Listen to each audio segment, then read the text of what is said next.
Kingdom Plantae. किती division आहे kingdom प्लांटीच्या?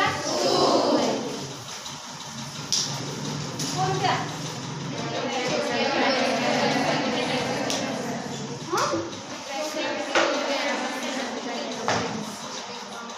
Cryptogan and Phanerogams.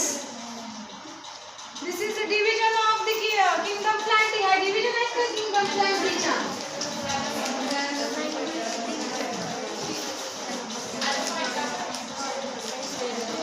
Yes.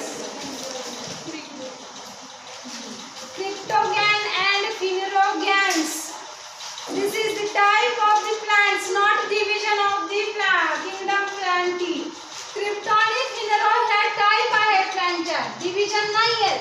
In the kingdom Plantae आपण start केलाय chapter. त्या किंगडम प्लांटी मध्ये मी नुसतं क्रिप्टोगॅम आणि फिनोरोगॅम दिलं होतं मागच्या पिरियडला. म्हणून काही ह्या दोन, this is not division.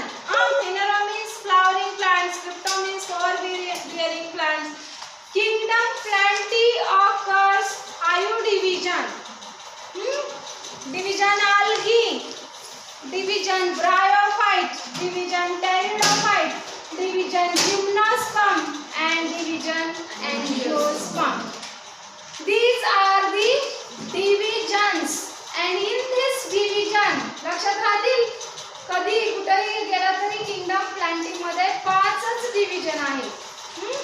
In this 5 division there are different classes which can consisting. त्याच्यामध्ये ह्या 5 डिव्हिजन मध्ये नंतर वेगवेगळे काय आहेत क्लासेस आहेत. and that classes which can occurs the characteristic differentiation of the characteristic of the plant. There is need of classification, that's why there is a different classes which can develop किंवा which can occurs. काय kingdom Plantae मध्ये फिनोरोगॅमी आणि क्रिप्टोगॅमी ह्या division नाहीत. लक्षात राहील कोणकोणत्या division आहेत? हॅलोफायटा म्हणजेच algaeची डिव्हिजन जी सगळ्यात प्रिमिटिव्हली आहे. Then bryo moss like plant, then pterido vessels plant किंवा vascular plant, then gymno cone formation झालेलं असतं, कोन म्हणजे एव्हरग्रीन प्लांट असतात gymnosperm, then angiosperm. The biggest division of kingdom planty, that is चालू नाही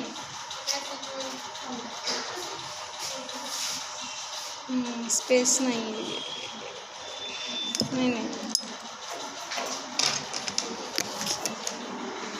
battery ही झाली.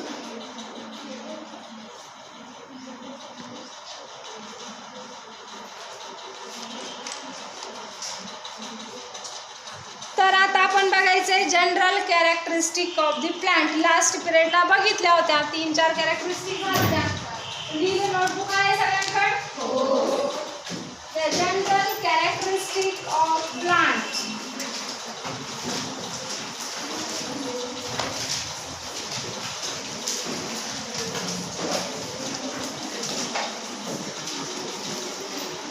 तशाच्या kingdom प्लांटीच्या किंवा कॅरेक्टरिस्टिक फीचर्स पण म्हणतात. फर्स्ट कोण सांगेल जे झालेलं आहे लिव्हिंग एक्सप्लेनेशन सहित हे झालेलं आहे. All plants include in the kingdom Plantae which is a living things. हे तर छोटं लहान 5वीतला मुलगा पण सांगेल. किंगडम प्लांटिंग मधल्या सगळ्या प्लांट्स ह्या काय आहेत लिव्हिंग आहेत. Then second they are autotrophs किंवा ऑटोट्रॉफिक.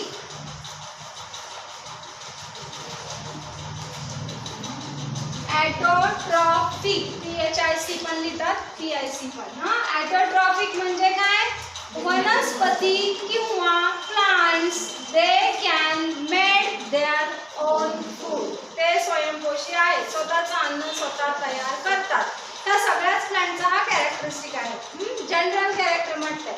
जनरल म्हटल्यानंतर कुठली कुठलीही प्लांट येऊ शकते की त्याच्यामध्ये हे कॅरेक्टरिस्टिक असतात.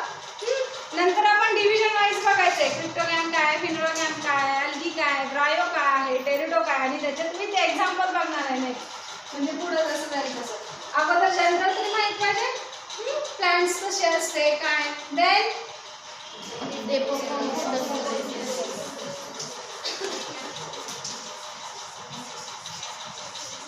photosynthesis process which can occurs in the plant only. Only म्हणायचं इथं, फक्त प्लांट मध्येच फोटोसिंथेसिस होत असते. फोटो मीन्स काय सांगितलं नाही मी, सगळं एक्सप्लेन केलं. Sunlight. Photo means light, sunlight. And synthesize म्हणजे टू फॉर्म. मग सनलाइट ही कसली एनर्जी आहे, सोलर एनर्जी आहे. की तिचं सिंथेसाइज हे different types of the chemicals मध्ये होतं. म्हणजेच solar energy which is converted into the chemical energy in the plants, it is known as the process of photosynthesis. आणि याच प्रोसेसच्या सहाय्याने किंवा with the help of photosynthesis plant made their own food. उन्हात नसल्या प्लांट तर त्यांच्यामध्ये different types of the chemicals, जसं की ATP असेल, शुगर असेल, शुगर तयार झाली तरच ATP फॉर्म होतील. नंतर कार्बोहायड्रेट्स असतील. प्लांटची एनर्जी म्हणजे काय असते, एनर्जी मीन्स मॉलिक्यूल जे आपल्यामध्ये तयार होतात. आपल्या ग्लुकोज लेवल कमी झाले तर लगेच चक्कर आल्यासारखं वाटते की नाही. म्हणजे ग्लुकोजमध्ये काय आहे, जे मॉलिक्यूल्स आहेत की we can take the energy, किंवा आपल्याला काय we can getting the energy with the help of glucose molecule. मग हे ग्लुकोज मॉलिक्यूल फॉर्म होतात प्लांटमध्ये, आपल्यामध्ये. आपण ॲटोट्रॉफ नाहीये, we are heterotroph. We are depends upon other for food material. We are not making our own food. हे पण लक्षात ठेवायचे, कारण आपला स्वतःना काही खाता आपण शुगर फॉर्म करू शकत नाही बॉडीमध्ये. वेगवेगळे एन्झाईम सिक्रिशन आहे, वेगवेगळे हार्मोन्स आहेत. हे सगळे केमिकल सबस्टन्सेस आहेत. बायोमॉलिक्युल्स म्हणतात त्यांना. Biomolecules which can form in the plants with the help of photosynthesis. Photosynthesis ह्या प्रोसेसमुळे वेगवेगळे काय तयार होतात प्लांटला. तसंच नुसती photosynthesis he process not only necessity or necessary but also there is water minerals which is also present. नुसतंच plant उन्हात आहे आणि त्याला पाणी नसेल तर ते त्याची लाईफ कंटिन्यू करेल का, नाही करणार. There is need for water, minerals, सॉईलची पण आवश्यकता आहे ना. इनऑर्गॅनिक फॅक्टर जे आहेत हे आवश्यक आहे. पण फोटोसिंथेसिस पण तेवढंच मोस्ट इम्पॉर्टंट आहे प्लांटशी रिलेटेड. म्हणून general characteristic about the plant photosynthesis done each and every plants. Then reproduction सांगितलं होतं. Plants which has reproduce with the help of vegetative as well as reproductive organ. Plant reproduce होतात vegetative ऑर्गनच्या सहाय्याने, तसाच reproductive ऑर्गनच्या सहाय्याने. General plant कशी असते,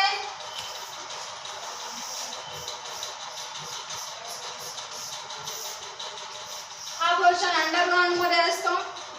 route primary, secondary, whatever कसे असेल तर काही. Then shoot or stem.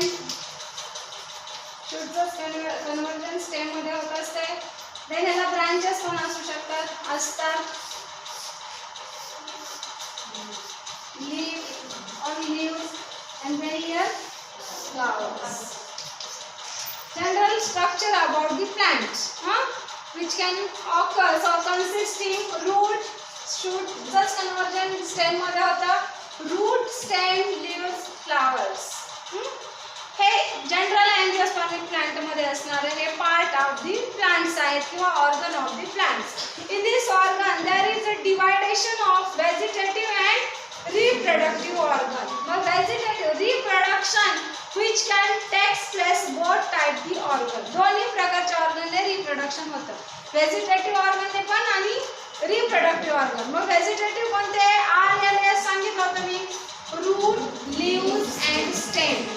These are the vegetative part of the plant, and that part which can reproduce. तो part दुसरा नवीन plant reproduce करू शकतो. For example, who can tell me? कोण सांगेल? The vegetative part which is reproduce. सांगितलं कितीतरी वेळा सांगितलंय मी. पानफुटीचं एक्झाम्पल सांगितलंय. कारण लीफ हा कसला पार्ट आहे? व्हेजिटेटिव्ह पार्ट आहे. मग पानफुटीचं पान माहिती आहे, अजून कुणाला पानफुटी माहित नाही असं आहे का? कारण मी आणते, आमच्यात आहे, भरपूर आहे. असं असतंय तर मार्जिन असते पानफुटीला. मग लीफ आहे, पान म्हणजेच काय? Leaves, leaf. तो व्हेजिटेटिव्ह ऑर्गन झाला. मग व्हेजिटेटिव्ह ऑर्गन ते पान नवीन पानफुटीचं झाड रिप्रोड्यूस करू शकतं. इथं येतात बघा, जर लावलं ना साईडमध्ये तर जे कर्व मार्जिन आहे तिथं ते प्लांट काय होतं? जर्मिनेट होतं, जर्मिनेशन होतं त्याचं. म्हणजेच reproduction which can taking place with the help of leaf. आणि leaf is a vegetative organ. Stem, ऊसाचं उदाहरण सांगितले. किंवा आपण तुम्ही जास्वंदीची एखादी ब्रँच लावली, फांदी लावली तर येते की नाही झाड? ते स्टेमच झालं. त्याला नोड, इंटरनोड येतात अगोदर. असं जास्वंदीची कांदी असते की नाही, इथून फुटतं की नाही, ते रिप्रोडक्शनच झालं त्या ब्रँचचं. म्हणजेच हे स्टेम काय झालं? Stem is a vegetative part and they can also reproduce new plant. Same हा, जास्वंदीला जास्वंद सेम. का जास्वंद आल्यानंतर गुलाबाचं फुल येईल त्याला, ते आपण प्रोसेस करू शकतो नंतर ग्राफ्टिंग वगैरे, कलम वगैरे म्हणतात की नाही, ते आर्टिफिशियल प्रोसेस झालं. पण नॅचरली जे लावलं तेच येणार. तिथं काही नॅचरली प्रोसेसमध्ये हे होणार नाही, जादू होणार नाहीये. जास्वंद लावले आणि त्याला गुलाबाचं फुल आलं. समजलं? व्हेजिटेटिव्ह पार्टच्या साहाय्याने रिप्रोडक्शन कसं होतं ते. म्हणजेच reproduction taking place in the plant. How many type of reproduction? कोणकोणते? Sexual and asexual. असेक्सुअल म्हटलं की vegetative organ that is root, stem, leaves. आणि सेक्सुअल म्हटलं की flowers and seeds. Those plants which has produced seeds, that plant taking place sexual reproduction. Okay, typical structure of the flower. ज्या वनस्पतींना आहे त्या वनस्पतींना सीड तयार होतात आणि सीड नवीन प्लांट फॉर्म करू शकतात. This is the type of reproduction. हा सुद्धा इंडम प्लांटचा एक मोस्ट इम्पॉर्टंट कॅरेक्टरिस्टिक आहे. ॲनिमलमध्ये तसं नाहीये. आपल्या हातापासून दुसरा मानव तयार होतो का? नाहीये. जसं की प्लॅन्टचा फांदीपासून येऊ शकतं दुसरं प्लॅन्ट, रूट पासून येऊ शकतं दुसरं प्लॅन्ट. तसं ॲनिमलमध्ये आहे असेक्सुअल आणि सेक्सुअल. पण असेक्सुअलमध्ये एगच्या साहाय्याने ले आउट दी एग्स. ओव्हिपॅरस, विव्हिपॅरस, ओव्हिविव्हिपॅरस हे टाईप आहे असेक्सुअल रिप्रोडक्शन. तसं प्लांटमध्ये बडिंग आहे, फिजन आहे, बायनरी फिजन असते, बडिंग असते, देन स्पोरोजेनेसिस आहे. हे त्या त्या पार्टच्या साहाय्यानेच प्रोड्यूस होणारं रिप्रोडक्शन आहे. देन नेक्स्ट कॅरेक्टरिस्टिक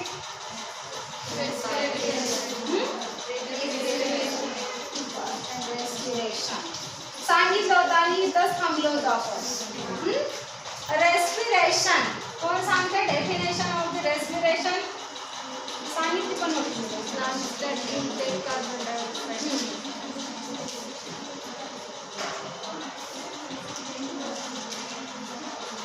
काय समजत? आवाज येत नाही, आवाज.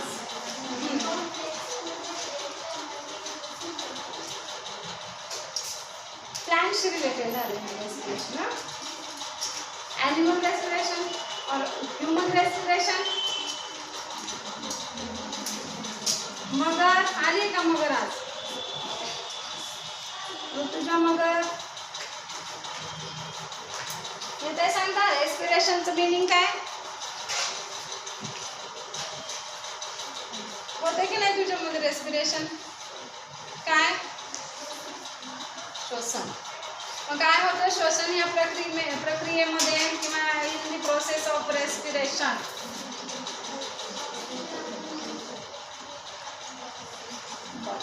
Inhale the oxygen and exhale the carbon dioxide. आतमध्ये कार्बन डायऑक्साईड कुठला असतो रे आपल्या बॉडीमध्ये?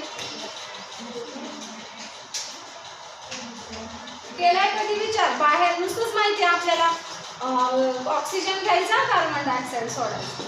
कार्बन डायऑक्साईड कुठला आतमध्ये? तर तो पण ऑक्सिजन बरोबर घेत असतो आपण. कोण सांगेल? आपल्या बॉडीमध्ये कार्बन डायऑक्साईड आपण बाहेर सोडतो तो कुठला असतो? हा, CO2 मीन्स कार्बन डायऑक्साईडच.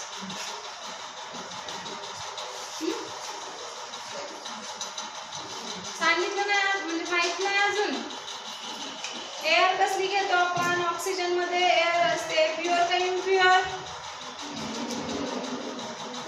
जर धुकं वगैरे किंवा जर अस्वच्छ परिसर असेल तर आपल्याला शिंका येतात की नाही?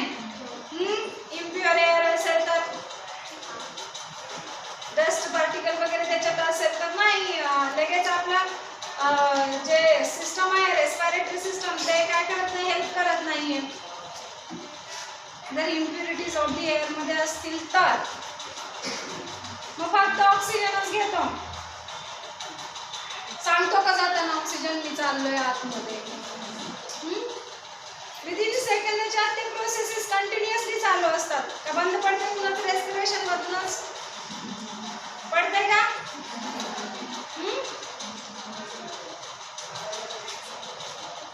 अरे कार्बन डायऑक्साईड फॉर्म कसा होतो येते का सांगता कुणाला? कुठलं तर चुकू दे सांगा. बॉडी मधला कार्बन डायऑक्साईड घेऊन आउट करतो आपण, पण आत कुठल्या कशाच्या जातो कधी?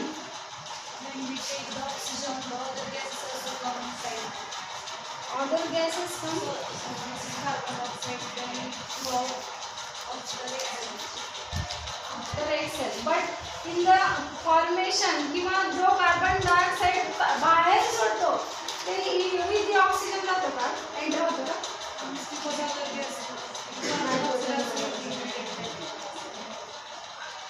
It means carbon dioxide and oxygen both gases which can inhale.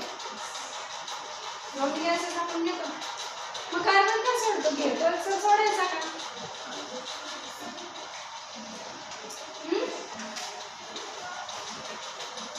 Other gases amount असतात nitrogen 0.9% other gases. We are necessary only and only oxygen. No need other gases. No need of other gases. असं आहे का? Carbon dioxide वर कुणाला ठेवलंय कळून ऐकले कधी? ऑक्सिजन वर ठेवलं ऐकलंय? का कार्बन डायऑक्साईड कमी पडला असं ऐकलंय का कधी?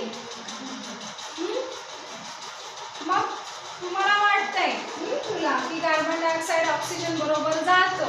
इट इज रॉंग या राईट. आणि तोच आपण बाहेर सोडतोय. आपल्या बॉडीमध्ये आपण फूड वगैरे केल्यानंतर म्हणजे केमिकल रिएक्शन्स फॉर्म होतात. Yes, yes, very good. In our body, metabolism which can taking place. बसा खाली. आपल्या बॉडी मध्ये जे आपण फूड घेतो, काही ज्यूस वगैरे whatever type of the food, ते इंटेक करत असतो. आणि ते इंटेक झाल्यानंतर आपल्या बॉडी मध्ये रिएक्शन डन होतात. त्यालाच मेटाबॉलिझम म्हणतो आपण. मेटाबॉलिझम ऑकर्स ऍक्टिव्ह किंवा एनाबॉलिझम अँड कॅटाबॉलिझम दोन्ही प्रकारचं असतं. मायनस चार्जचे मोलेक्युल आणि प्लस चार्जचे मोलेक्युल्स. पीएच बॅलन्स करतात हे मोलेक्युल्स. Plus minus. सेलच्या बाहेर जास्त प्लस असेल, for example it is cell, इथं बाहेर जास्त असतील प्लस चार्ज वाले मोलेक्युल, तर आतमध्ये मायनसचे तेवढेच बॅलन्स व्हावं लागतात, तरच आपल्या बॉडीचा पीएच मेंटेन राहत असतो. त्यालाच काय म्हणतात? बॅलन्सिंग पीएच किंवा बॅलन्स रिॲक्शन. मग ह्या रिॲक्शन होत असताना तिथं कार्बन डायऑक्साईड तयार होत असतो. कार्बन डायऑक्साईड आपण बाहेरून घेत नाही. Different types of the reaction. ज्या वेळेस at the time of digestion of the food digest होतं. दोन इंटेस्टाईन मध्ये small and large intestine. Undigested food material and digested. त्यावेळेस तिथं कार्बन म्हणजेच कॉम्प्लेक्स रिॲक्शन फॉर्म होतात. And at the time of complex reaction there is a formation of carbon dioxide. And at the time of increased amount of the carbon dioxide, there is a chances of cancer also. जास्त प्रमाणात तयार होत असेल म्हणून सारखे सारखे म्हणजे काय कुठे गेलं बटन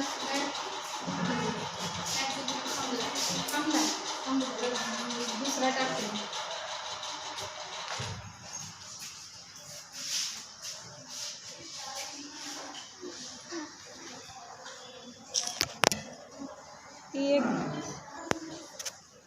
शिकवण्यापेक्षा हेच काम जास्त झाले आम्हाला.